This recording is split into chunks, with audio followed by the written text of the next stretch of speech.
Welcome students. Compound microscope discuss करेंगे हम, और इससे पहले हमने सिंपल माइक्रोस्कोप डिस्कस की जिसमें एक ही कन्वेक्स लेंस होता है, मैग्नीफायर के तौर पर यूज़ होता है, वर्क करता है। यहाँ पे हम देखते हैं कि कंपाउंड माइक्रोस्कोप जो है इसमें दो लेंस यूज़ किए जाते हैं, दो कन्वेक्स लेंस। ठीक है जी, two convex lens, two two convex lenses. ठीक है जी। अब हम पहले तो ये बात करते हैं कि सिंपल माइक्रोस्कोप के बाद कंपाउंड माइक्रोस्कोप की ज़रूरत क्यों पड़ी। तो एक्चुअली स्टूडेंट्स, अगर ऑब्जेक्ट जो है वो सिंपल माइक्रोस्कोप से डिटेल इमेज हमें ना मिल सकती हो, ऑब्जेक्ट की हम क्लियरली ना देख पा रहे हैं उसको सिंपल माइक्रोस्कोप यूज़ करते हुए भी, बहुत छोटा ऑब्जेक्ट हो, तो तब हम कंपाउंड माइक्रोस्कोप यूज़ करते हैं जो जो बेसिकली जो है वो सिर्फ दो कन्वेक्स लेंस पर मुश्तमिल होती है। इसमें एक कन्वेक्स लेंस जो है ऐसा होता है जिसकी स्मॉलर फोकल लेंथ होती है as compare to the next one. ठीक है जी। दूसरे की निस्बत इसकी जो फोकल लेंथ होती है वो स्मॉलर होती है, कम होती है, स्मॉलर फोकल लेंथ। ठीक है जी, फोकल लेंथ। और इसको हम कहते हैं, इस ऑब्जेक्ट को जिसकी इस लेंस को, सॉरी, जिसकी ऑब्जेक्ट फोकल लेंथ स्मॉलर होती है उसको हम कहते हैं ऑब्जेक्टिव। और ऑब्जेक्टिव इसलिए भी कहते हैं कि ऑब्जेक्ट जो है, जो एक्चुअल ऑब्जेक्ट जो हम देखना चाह रहे होते हैं वो इसी के सामने पड़ा होता है, इसी के प्रिंसिपल फोकस के करीब पड़ा होता है। ठीक है। और दूसरा लेंस जो इसकी फोकल लेंथ जो है वो लॉन्गर होती है as compare to objective, longer focal length. ठीक है जी, फोकल लेंथ, इसकी फोकल लेंथ जो है वो ज़्यादा होती है एज कम्पेयर टू ऑब्जेक्टिव। और इसको स्टूडेंट्स हम कहते हैं आई पीस, क्योंकि ऑब्जर्वर इसी के थ्रू जो है वो देख रहा होता है, व्यूवर इसी लेंस के साइड से देख रहा होता है, तो इसको आई पीस कहते हैं, PIECE, आई पीस। ठीक है। ऑब्जेक्टिव की फोकल लेंथ को हम रिप्रेजेंट करते हैं FO से, और आई पीस की फोकल लेंथ को हम रिप्रेजेंट करते हैं FE से। ठीक है। तो स्टूडेंट्स, ये जो है वो बेसिक एलिमेंट्स हैं कंपाउंड माइक्रोस्कोप के। अगर हम एक कंपाउंड माइक्रोस्कोप कमर्शियली देखना चाहें किस तरह की होती है, तो लैब्स में और कमर्शियली जो हमें कंपाउंड माइक्रोस्कोप मिलती है स्टूडेंट्स, वो इस तरह की होती है। यहाँ पे आप देख रहे हैं, ये इस सिलेंडर में दो जो है वो आई पीस, और यहाँ पे जो है वो ऑब्जेक्टिव होते हैं। यहाँ पे यानी कि आई पीस होता है और यहाँ पे ऑब्जेक्टिव होते हैं। ये डिफरेंट ऑब्जेक्टिव्स जो हैं ये उन्होंने सेलेक्ट किए हुए हैं इस कंपाउंड माइक्रोस्कोप में। ये टेबल है, नीचे लैंप होता है, बाकी इसका सपोर्टिंग स्टैंड वगैरह होता है। तो ये कंपाउंड माइक्रोस्कोप है। और जो इसके दो बेसिक एलिमेंट हैं, ऑब्जेक्टिव और आई पीस, इनको यूज़ करते हुए अब हम जो है इसको स्टडी करेंगे कि ये कैसे वर्क करती है। तो यहाँ पे स्टूडेंट्स आप एक और डायग्राम देख रहे हैं यहाँ पे। तो ये स्टूडेंट्स ऑब्जेक्टिव है, और ऑब्जेक्ट यानी कि जिस चीज़ को हम देखना चाह रहे हैं वो यहाँ पे AB जो है ये ऑब्जेक्ट है, यहाँ पे पड़ा हुआ है, इसका साइज H है। और स्टूडेंट्स ये आई पीस है, यहाँ पे व्यूअर है। ठीक है जी। और स्टूडेंट्स, ऑब्जेक्टिव जो है पहले एक इमेज बनाता है, AB ऑब्जेक्ट की इमेज बनाता है, A1 B1 यहाँ पे, और इसकी हाइट जो है वो H1 है, इसका साइज, इस इमेज का साइज जो है H1 है। ठीक है जी। तो अब यही इमेज जो है वर्क करती है for this lens as an objective. ठीक है। और ऑब्जेक्टिव के तौर पर, ऑब्जेक्ट के तौर पर वर्क करते हुए इस लेंस में से जब जो है वो व्यूवर देखता है, तो इस इमेज का जो ऑब्जेक्ट के तौर पर अब वर्क कर रही है इमेज बनता है यहाँ पे, और ये एक बहुत बड़ा इमेज बनता है। A2 B2 से हमने इसे रिप्रेजेंट किया हुआ है। इसका जो साइज है वो H2 है। ठीक है जी। अब जो डिस्टेंस होता है स्टूडेंट्स इस इमेज के दरमियान में, जो फाइनल इमेज है इसके दरमियान में, और व्यूवर यानी कि आई पीस जहां से वो देख रहा है उसके दरमियान में, वो डी होता है, जो कि least distance of distinct vision है। ठीक है।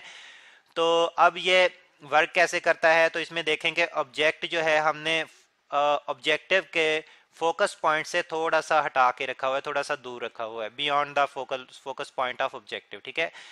तो और इसका साइज H है।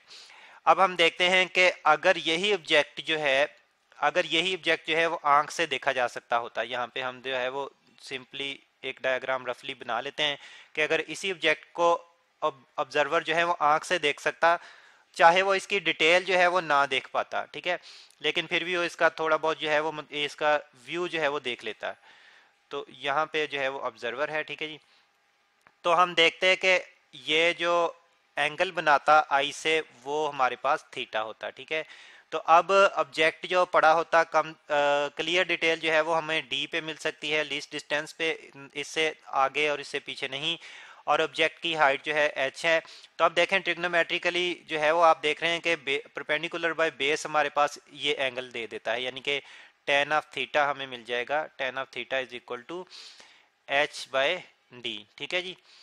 तो स्टूडेंट्स इससे जो है फिर हम ऑब्जेक्ट अगर हम बगैर कोई लेंस बगैर कंपाउंड माइक्रोस्कोप यूज किए हुए देख सकते हैं तो इससे हम उसका ten of theta angle calculate कर सकते हैं। ठीक है। तो अब हम बात करते हैं कि अगर हम वही इसी ऑब्जेक्ट को जबकि हम देख रहे हैं इस कंपाउंड माइक्रोस्कोप से, तो फाइनल इमेज स्टूडेंट्स देखें, फाइनल इमेज, तो फाइनल इमेज जो फिर एंगल बनाएगी वो थीटा ई होगा। ठीक है जी, थीटा ई। तो अगर हम फिर इसका ten of theta E calculate करना चाहें स्टूडेंट्स, तो हाइट यहाँ पे जो है वो h2 है, परपेंडिकुलर क्या है h2, एंगल के सामने वाली सरफेस h2, और यहाँ पे डिस्टेंस क्या है यहाँ से यहाँ तक वो d है। ठीक है जी। तो फिर यानी कि बेस, तो यहाँ पे फिर हमारे पास for final image, for final image, image तो फाइनल इमेज के लिए image A two B two के लिए हमारे पास टेन ऑफ थीटा ई हमारे पास आ जाता, tan of theta e, sorry ये ई आएगा, टू नहीं ई। तो ये हमारे पास आ जाएगा base by perpendicular, sorry perpendicular by base, और परपेंडिकुलर जैसे कि मैंने कहा h2 है, और फिर यहाँ पे जो डिस्टेंस है यानी कि बेस जो है वो d है। ठीक है जी, d।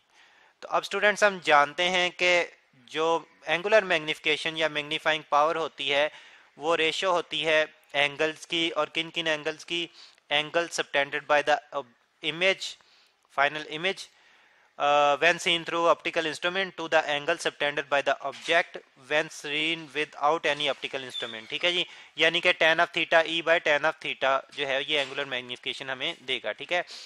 तो यहाँ पे फिर हम लिख लेते हैं कि एंगुलर मैग्निफिकेशन या मैग्नीफाइंग पावर जो है मैग्निफिकेशन सिंपली मैं लिख रहा हूँ मैग्निफिकेशन फिकेशन। ठीक है जी।